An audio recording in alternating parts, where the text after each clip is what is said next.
Halo teman-teman semuanya, jadi di sini aku akan menjelaskan beberapa materi tentang penerapan ekonomi.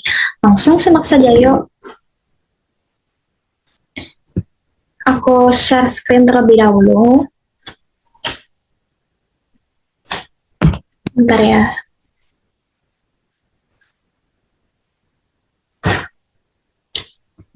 Aku ini izin share screen teman-teman. Jadi perkenalkan terlebih dahulu, nama aku Clarestana Benatania dengan NIM 25071200073. Aku dari Fakultas Ekonomika dan Bisnis angkatan 2025 dalam prodi Pendidikan Administrasi Perkantoran Universitas Negeri Semarang. Langsung saja ke materi yang akan kita bahas. Ada 6 materi, yaitu pendapatan disposable, fungsi pajak, fungsi investasi, fungsi impor, pendapatan nasional, dan analisis di SLM. Langsung saja kita masuk ke materi yang pertama, yaitu ada pendapatan disposable atau YD, atau mungkin bisa dikatakan disposable income atau DI, adalah pendapatan yang siap dibelanjakan masyarakat setelah dikurangi pajak dan ditambah dengan pembayaran alihan. Variabel yang mempengaruhi ini ada dua, yaitu yang pertama ada pajak atau T untuk mengurangi pendapatan yang dibelanjakan, dan kedua ada pembayaran alihan atau transfer payment atau R untuk menambah pendapatan masyarakat. Rumus pendapatan disposable ini ada 4, yaitu yang pertama, jika tidak ada pajak dan tidak ada pembayaran alihan, yaitu YD sama dengan Y. Kedua, jika ada pajak tetapi tidak ada pembayaran alihan, yaitu YD sama dengan Y dikurangi dengan T. Dan yang ketiga, yaitu jika ada pembayaran alihan saja, yaitu YD sama dengan Y ditambah dengan R. Dan keempat, yaitu jika ada pajak dan pembayaran alihan, berarti ada dua-duanya nih, ada pajak dan ada pembayaran alihan, yaitu rumusnya YD sama dengan Y dikurangi T dan ditambah dengan R. Di dalam pendapatan disposable ini ada dua fungsi, yaitu fungsi pertama ada fungsi konsumsi, yaitu C sama dengan F dalam kurung YD sama dengan C0 ditambah dengan CYD. C0 itu apa sih? C0 ini konsumsi otonom atau konsumsi saat YD sama dengan 0. Sedangkan C kecil ini adalah marginal propensity to consume atau MPC. Dan yang kedua ada fungsi tabungan, yaitu S. Kenapa kok S? Karena menabung itu kan dalam bahasa Inggrisnya saving ya teman-teman. Jadi S sama dengan G. Dalam kurung YD bisa dijabarkan S sama dengan S0 ditambah dengan SYD, dijabarkan lagi yaitu sama dengan YD dikurangi C. Di sini ada contoh kasus, yaitu fungsi konsumsi masyarakat suatu negara ditunjukkan oleh C sama dengan 30 tambah 0,8 YD. Jika pemerintah menerima dari masyarakat pembayaran pajak sebesar 16 dan pada tahun yang sama memberikan pada warganya pembayaran alian sebesar 6, berapa konsumsi nasional seandainya pendapatan nasional pada tahun tersebut sebesar 200, dan berapa pula tabungan nasionalnya? Sebelum kita menghitung konsumsi nasional dan tabungan nasional, kita harus menghitung dulu pendapatan disposable.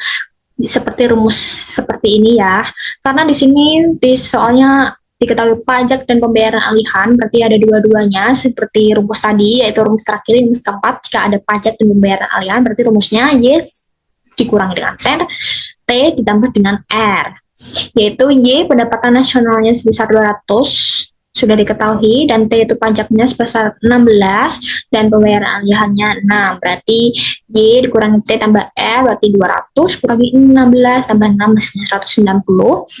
Lalu kita menghitung konsumsi nasionalnya. C di sini soalnya ada, yaitu C sama dengan 30 tambah 0,8 YD. YD-nya di sini dimasukkan, yaitu 190 ini. Jadi 30 ditambah 0,8 dikali dengan 150 hasilnya 182, dan S ini saving, rumusnya yaitu YD dikurangi C, YD-nya 190 dikurangi dengan 182 hasilnya 8.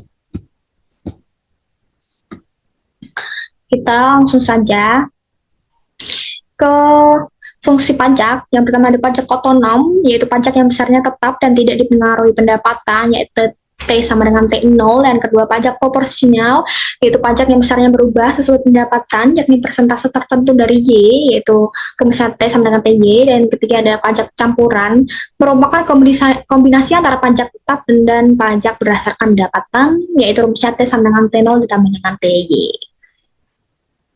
Kurva dari fungsi pajak seperti ini, T0 pajak otonom, sedangkan T kecil ini adalah proporsi pajak terhadap pendapatan.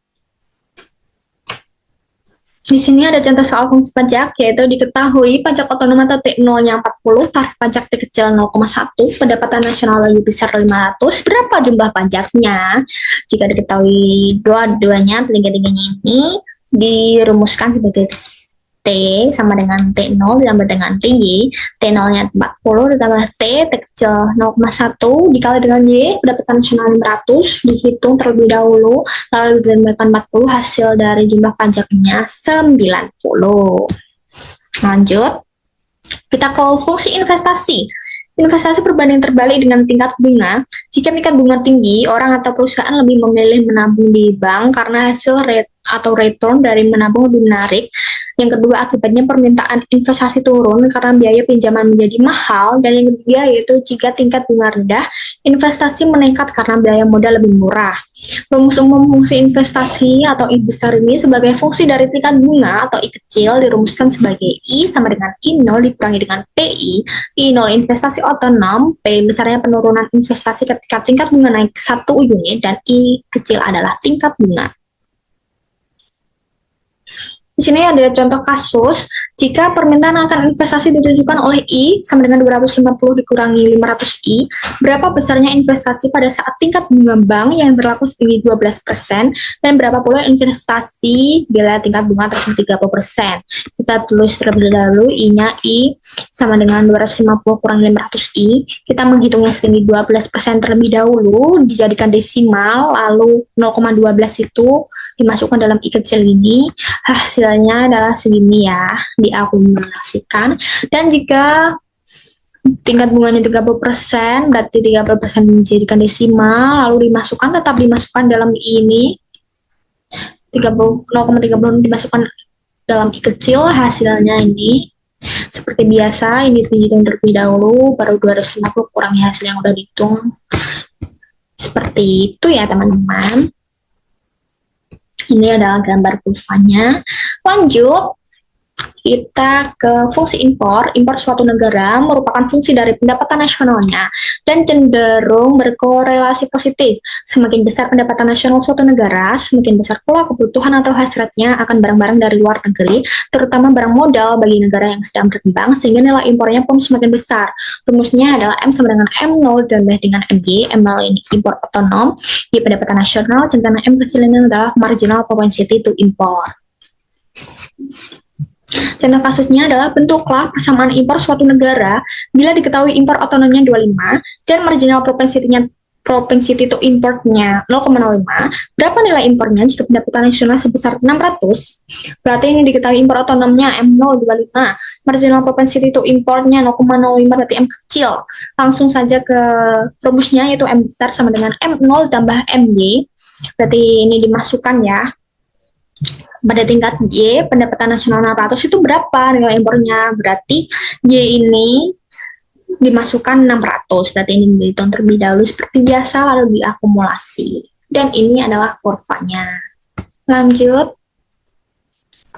ke pendapatan nasional. Di sini ada pendapatan nasional ada 3 metode pendekatan, yaitu yang pertama ada metode perhitungan produksi, adalah pendapatan nasional yang dihitung menggunakan pendekatan produksi, dilakukan dengan menjumlahkan secara keseluruhan nilai tambah atau value add dari semua kegiatan ekonomi yang dihasilkan perusahaan selama 1 tahun. Rumusnya itu Y sama dengan P1 dikali Q1, P itu price, sedangkan Q adalah quantity, dan ditambah dengan P2 dikali Q2, dan seterusnya. Yang kedua ada metode pendekatan pendapatan, yaitu dengan menghitung pendapatan nasional dengan pendekatan pendapatan dilakukan dengan cara mengumpulkan data pendapatan yang diterima oleh RTK. RTK ini adalah rumah tangga konsumen, yaitu dengan menjumlahkan pendapatan dari balas jasa faktor produksi selama 1 tahun yang berupa sewa, upah, bunga, dan laba usaha. Rumusnya yaitu Y pendapatan nasional sama dengan R rent atau sewa ditambah dengan B wage atau upah atau gaji ditambah dengan I kecil interest atau bunga ditambah dengan P profit atau laba. Pendekatan yang ketiga yaitu ada metode pendekatan pengeluaran. Perhitungan dengan menggunakan pendekatan pengeluaran dilakukan dengan cara menjumlahkan seluruh pengeluaran berbagai sektor ekonomi, yaitu rumah tangga, pemerintah, perusahaan, dan masyarakat luar negeri, yaitu suatu negara pada periode tertentu. Perhitungannya dengan menggunakan pendekatan pengeluaran ini dilakukan dengan cara menjumlahkan seluruh pengeluaran berbagai sektor ekonomi tersebut. Rumusnya yaitu Y sama dengan C ini pengeluaran untuk konsumsi, ditambah dengan I, pengeluaran untuk investasi, ditambah dengan G, pengeluaran untuk pemerintah, dan ditambah dalam kurung X kurangi M. X ini pengeluaran untuk ekspor, sedangkan M adalah pengeluaran untuk impor.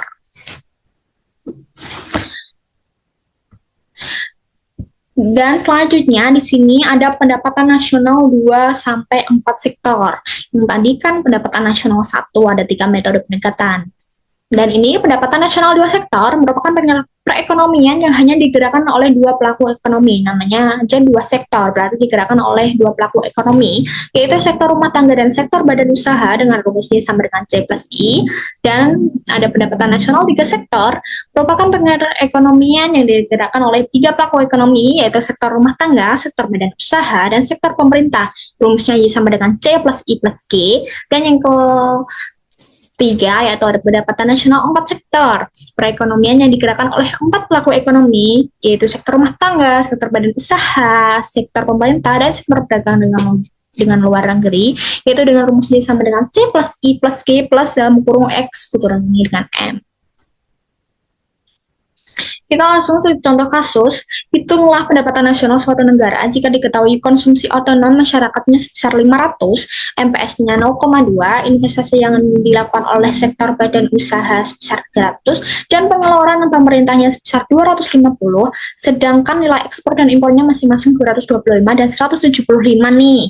Berarti diketahui konsumsi otonom C0 ditulis 500, C sama dengan MPC 0,8 ini. Kok bisa, Kak? Karena rumus dari C atau MPC ini adalah 1 dikurangi dengan MPS. Berarti MPS-nya ini tadi 0,2. Berarti 1 dikurangi 0,2 hasilnya adalah 0,8 ya. MPC itu 1 dikurangi dengan MPS. Nah, C atau konsumsi itu tadi rumusnya kan C0 ditambah dengan CYD, berarti 500 ditambah 0,8. Sebab YD itu sama dengan Y dikurangi T tambah R, berarti Y dikurangi 0 tambah 0 sama dengan Y, berarti YD-nya itu ini ya, 500 tambah dengan 0,8 Y. Jadi Y sama dengan C ditambah dengan I, ditambah dengan G, ditambah dengan X dikurang M. Berarti kita masukkan saja konsumsinya tadi 500. Konsumsinya tadi 500 tambah 0,8 Y. Ini dimasukkan ya, C. Ini dari sini. Maaf ini agak berantakan, kecoret. 500 tambah 0,8 Y ditambah I, interestnya tadi 300. Interest itu kayak pengeluaran yang dikeluarkan badan usaha, sama saja. Dan G ini pengeluaran untuk pemerintah 250, dan pengeluaran untuk ekspor impornya masing-masing ini 225 dan 175 kita masukkan aja. Ini dihitung terlebih dahulu yang dalam kurung, berarti terus diakumulasi, berarti Y dikurangi dengan 0,8 Y ditambah dengan 1100. Ini tuh udah dihitung semuanya kecuali 0,8 Y ini nanti dipindah ruas. Kenapa kok min? Karena udah dipindah ruas. Berarti ini sama dengan Y sama dengan 1100 ditambah 0,8 Y. Nah, 0,8 Y ini kan masih positif dipindah ruas, berarti Y kurangi 0,8 Y sama dengan 1100. Hasilnya adalah 0,2 Y sama dengan 1100. Kenapa 0,2 Y? Karena Y ini kan 1 ya. 1 dikurangi 0,8 Y kan 0,2 Y. Berarti Y ini tadi kenapa kok langsung bisa 5.500? Karena Y 1100 ini, maaf, 1100 pokoknya ini ya, 1100 ini dibagi dengan 0,2 itu hasilnya 5.500. Seperti itu ya teman-teman. Kita langsung lanjut saja ke materi yang terakhir, ada analisis ISAM. Yang pertama, kurva IS, kurva yang menunjukkan keseimbangan antara pendapatan nasional dan tingkat bunga di pasar barang untuk perekonomian sederhana atau dua sektor. Persamaan kurva IS dapat dibentuk dengan menyamakan persamaan investasi atau I besar terhadap persamaan tabungan atau S saving, yaitu rumus dengan rumus I sama dengan S. Contoh kasus yang kurva IS terlebih dahulu yaitu bentuklah persamaan dan gambarkan kurva IS untuk C sama dengan 500 ditambah dengan 0,80Y dan I sama dengan 2000 dikurangi dengan 5000 I kecil. C-nya ditulis terlebih dahulu. C-nya ditulis terlebih dahulu yaitu ada 500 ditambah dengan 0,80Y ya. Habis itu kita kan tadi rumusnya IS itu I sama dengan S. Berarti kenapa ini S ini langsung ketemu ini? Karena S sama dengan rumusnya itu Y dikurangi C. Berarti S sama dengan, aku tulis di sini mungkin ya, S sama dengan Y dikurangi dengan C. C-nya tadi langsung dimasukin saja dalam kurung 500 ditambah dengan 0,80Y. 0,80Y ya teman-teman. Kita pelan-pelan aja. 0,80Y berarti langsung saja S sama dengan, berarti ini min 500, berarti ini dikalikan silang kayak gini. Kenapa kok ini ketemu min 500 ini dari mana? Berarti S ini sama dengan min 500 tambah 0,20Y dari mana? Karena Y ini kan seumpama itu Y1, berarti Y itu sama dengan 1 ya teman-teman. Jadi 1 dikurang dengan 0,80Y ini 0,20Y. Kita langsung saja ya. Lalu kita samain dengan I. I-nya tadi ini udah diketahui 2000 dikurangi 5000I. Jadi IS ini I sama dengan S. Dan kita langsung masukin saja I-nya tadi kan ini ya. Ini bisa sama aja ya. I sama dengan S, berarti I-nya ditulis sama dengan S ini. S sudah diketahui, dihitung. Berarti kenapa kok bisa 2500? Karena 2000 ini 500 ini dipindah ruas di sebelah sini itu jadinya plus ya. Jadinya itu plus. Makanya tambah jadi 2500. 2000 tambah 500, 1500 dikurangi dengan 5000I sama dengan 0,2Y. Terus Y sama dengan 12.500 dikurangi dengan 25.000I. Ini hasilnya. Jadi ini hasilnya. Langsung saja, ini juga kurvanya ya teman-teman. Kita lanjut ke materi berikutnya ya. Ini tadinya ini ketemu karena 2.500 kurang 5.000 ini dibagi dengan 0,20 ya teman-teman. Kita lanjut ke kurva LM, kurva yang menunjukkan keseimbangan antara pendapatan nasional dan tingkat bunga di pasar uang. Persamaan kurva LM dapat dibentuk dengan menyamakan persamaan permintaan akan uang, L sama dengan liquidity preference terhadap persamaan penawaran uang, M money supply. Rumusnya yaitu L sama dengan M. Contoh kasusnya yaitu bentuklah persamaan dan gambarkan kurva LM jika permintaan akan uang ditujukan oleh L sama dengan 10.000 ditambah dengan 0,4Y dikurangi dengan 20.000I dan jumlah uang yang ditawarkan beredar sebesar 9.000. Yaitu L sama dengan M kan tadi rumusnya.